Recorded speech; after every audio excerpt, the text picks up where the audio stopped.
Break के बाद रुक करेंगे मध्य प्रदेश बुलेटिन की ओर, जिसमें बात होगी इंदौर की, जहां सदर बाजार क्षेत्र में नगर निगम की बड़ी कार्यवाही से हड़कंप मच गया है।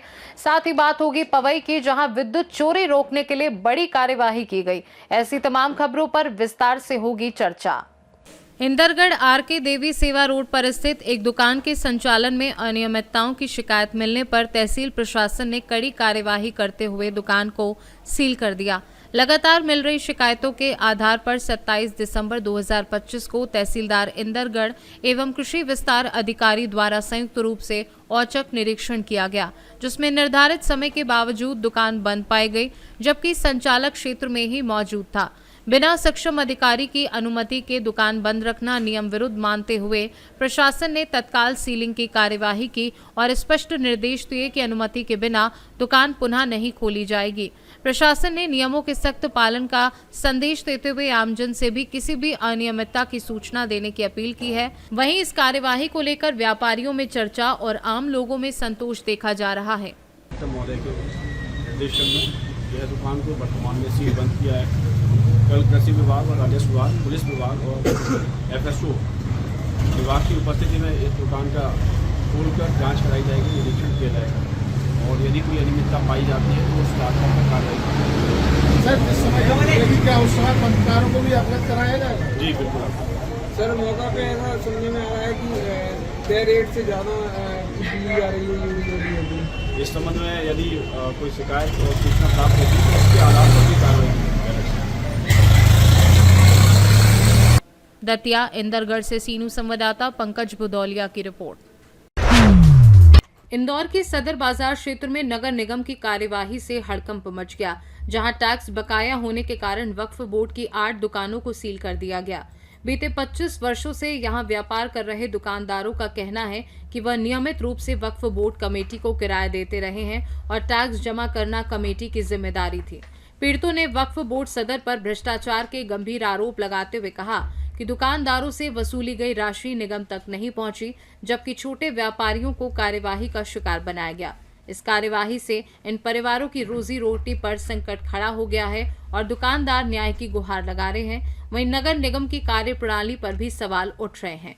समस्या बता क्या है? जी सर, ये हम 8-15 दिन से हम यहाँ परेशान हो रहे हैं और मेरा नाम सरफराजुद्दीन है। मैं विगत यहाँ पे 15 से 20 साल पुराना किराएदार हूँ मस्जिद में और हमको 8 से 10 दिन हो गए। हमारे से कोई कमेटी भी हमसे कोई राब्ता कायम नहीं कर रही है और ना हमसे पूछ रहे हैं कि आपका हाल क्या चल रही है और हम लोग परेशान हो रहे हैं। सुबह से शाम आके दुकान के बाहर बैठ जाते हैं पागलों की तरह और हमारी कोई सुनवाई नहीं हो रही है। और जो मस्जिद पे काबिज हैं जो यहाँ पे लोग, वो बिल्कुल बेफिक्र की नींद सो रहे हैं और वो यहाँ पे विगत 25 साल से यहाँ पे 20 से 25 साल से मस्जिद पे हैं यहाँ पे कमेटी में। अब उनका फ़र्ज़ बनता है कि यहाँ का टैक्स भरें, ना कि हम किराएदारों का भरता। अब मेरा मकान है, एक समझ लीजिए, तो मैं क्यों किराएदारों पे वो करूँगा साहब?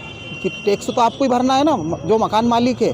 अब हम किराया बराबर दे रहे हैं, हमारा किराया सब बराबर है। अब ये कुछ दुकानदार कह रहे हैं कि हमसे किराया नहीं लिया जा रही है, कम से कम इस साल भर का इनका किराया। और अभी कुछ दिन पहले हमने 5-6 महीने पहले हमने 1,30,000 रुपये सब दुकानदारों ने इकट्ठे करके दिए थे पैसे कि आप टैक्स भर दीजिए। वो पैसे का भी हमको कोई रसीद भी नहीं दी गई है, ना उसका हमको प्रूफ बताया गया और हमको बस है ना अंधेरे में रखा जाता है। हमारा कुछ भी काम नहीं हो रहा है और हमको बस ना अभी तक कमेटी हमसे कोई राब्ता भी नहीं कर रही है। कितनी दुकानें हैं? यहाँ पे कम से कम 8-10 दुकानें हैं सर और ऊपर स्कूल भी है, कारखाना भी है और ये सब परेशान हो रहे हैं। किसी का माल 1 लाख का ऊपर अटका हुआ पड़ा है कारखाने में, ये कारखाने वाले हैं सील कर दी गई है नगर निगम द्वारा और हमारा कोई पुरसाने हाल नहीं है, ना कमेटी हमारे तरफ कोई तवज्जो कर रही है। वो सब अपनी मीठी नींद सो रहे हैं सब। किसी का शादी चल रही है, किसी का कोई बीमार है, किसी का कुछ है और दुकानदार सुबह से शाम यहाँ पागलों की तरह भटक रहे हैं हम ये सारे। और हम कर्जदार है भी हैं, हमारों पे भी लोन चल रहे हैं, दुकानों पे सब कुछ है हमारा पूरा परिवार। और शासन प्रशासन से भी हमें कोई उम्मीद होती दिख नहीं रही। नगर निगम भी आई थी अभी सुबह, तो हम पे बोल के गई 1-1 लाख रुपए जमा कर दो। तो सर हम 1-1 लाख रुपए कहाँ से लाएंगे? छोटे दुकानदार हैं हम। और ना कि और वो कमेटी पे हम तो चाहते हैं कि जो कमेटी पे जो काबिज हैं उन पे कार्रवाई की जाए और ना कि दुकानदारों को परेशान किया जाए और हमारी दुकानें तत्परता खोली जाए हमारी दुकानें। बस हमारा ये, मेरा नाम सरफराजुद्दीन कुरैशी है। मैं विगत 15 से 20 साल पुराना यहाँ का किराएदार हूँ ये सभी, और मैं नया नहीं हूँ सर। कौन सी जगह है ये सदर बाजार बिस्ती मोहल्ला मस्जिद कमेटी इंदौर। आज आप कलेक्टर ऑफिस गए थे यहाँ दुकान को लेकर, क्या कहा गया? सर वो उन्होंने ये कहा कलेक्टर ऑफिस से कि वो हमारा काम नहीं है, ये नगर निगम का काम है। वहाँ पे बड़े अधिकारियों से मिलो। हम बड़े अधिकारियों के पास गए तो उन्होंने ये कहा कि हम स्पॉट देखते हैं आपका आके, हमारे पास कागजात आ चुके हैं। तो वो कलेक्ट्रेट को हमने दे चुके थे कागजात और उन्होंने ये कहा कि वहाँ आओ, तो हम वहाँ गए तो कहने आप यहाँ आते हैं हम आपके वहाँ पर मस्जिद के वहाँ पर, और सारे अधिकारी आ चुके थे यहाँ पर। उन्होंने ये बतलाया कि नहीं भैया वो कहाँ है कमेटी के लोग, तो कमेटी के लोग तो सब गायब थे। हमने फ़ोन भी लगवाया, मेरे को तो फ़ोन चलाना आता नहीं है, जिनके पास फ़ोन थे उन्होंने लगाए तो वो फ़ोन वाले कहेंगे यार कोई बीमार है तो कोई क्या है, जिनके पास फ़ोन लगाए इन लोगों ने तो वो आ नहीं सके। हम सारे लोग किराएदार हैं, सारे मस्जिद के कमेटी के, वक्फ बोर्ड की मस्जिद है ये। इसके अंदर हम बरसों से किराएदार रह चुके हैं और 15-20 साल पुराने हैं हम। 90 से हमारे को जब से दुकानें बनी थी, जब से किराएदार पहला हूँ मैं यहाँ का, और किराया भी नहीं ले रहे हैं और हम दे भी नहीं पा रहे हैं, धंधा भी नहीं चल रहा है।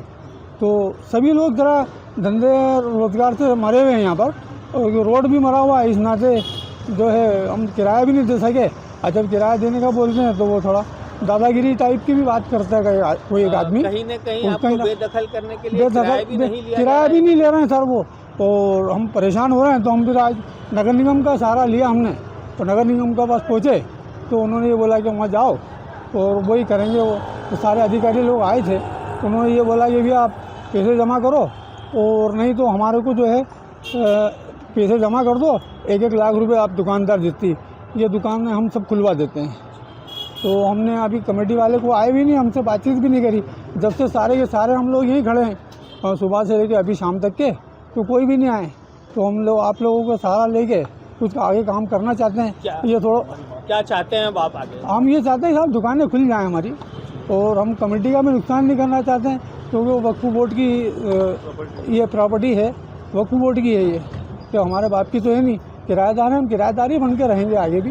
अब वो कमेटी वाले ये चाह रहे हैं 20 साल 25 साल से किराए इन्होंने कमेटी में जो लगे हैं तो हटने नहीं चाहते हैं। कुछ लोग ऐसे भी कि मत कमो हैं, वो लोग भी इसमें जुड़े हुए हैं और हमारे को तकलीफें दे रहे हैं। मतलब जानबूझ के आपसे जानबूझ के किराया परेशान, जी किराया भी ले रहे हैं, वो किराया देते हैं हम, हालांकि हम मजदूरी करने वाले लोग हैं, यहाँ पर मना करते नहीं, देते नहीं। अधिकारी आए, कितना यहाँ का टैक्स बकाया था? उन्होंने 27 लाख रुपये बतलाया।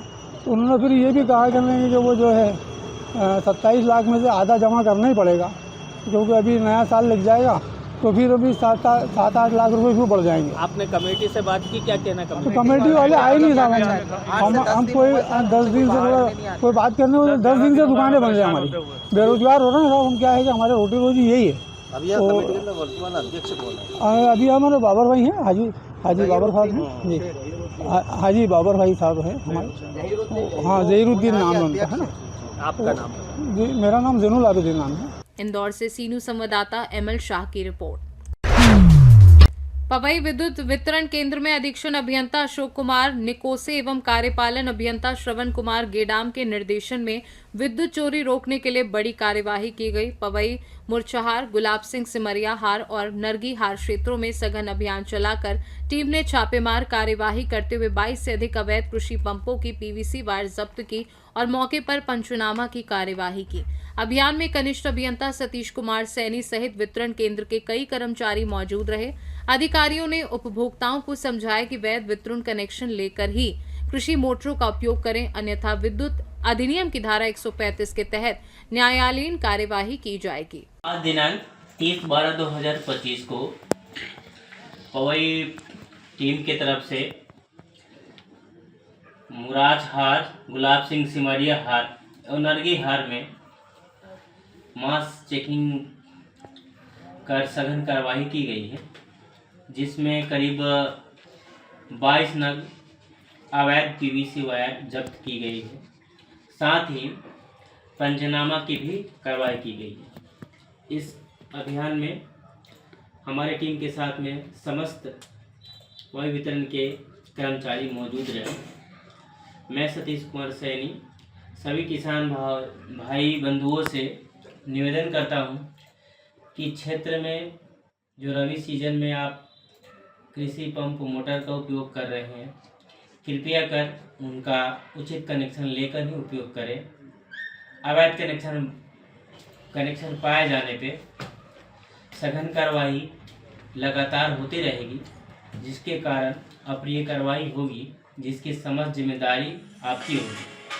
अतः टीसी की राशि जमा कराएं, उसके अलावा पंप का बिल जो बकाया है उनका भी जमा करें। पवई से सीनू संवाददाता सुरेश कुमार द्विवेदी की रिपोर्ट। मध्य प्रदेश बुलेटिन में फिलहाल के लिए इतना ही। बने रहिए सी न्यूज़ भारत के साथ। हर खबर आपके साथ, आपके हाथ।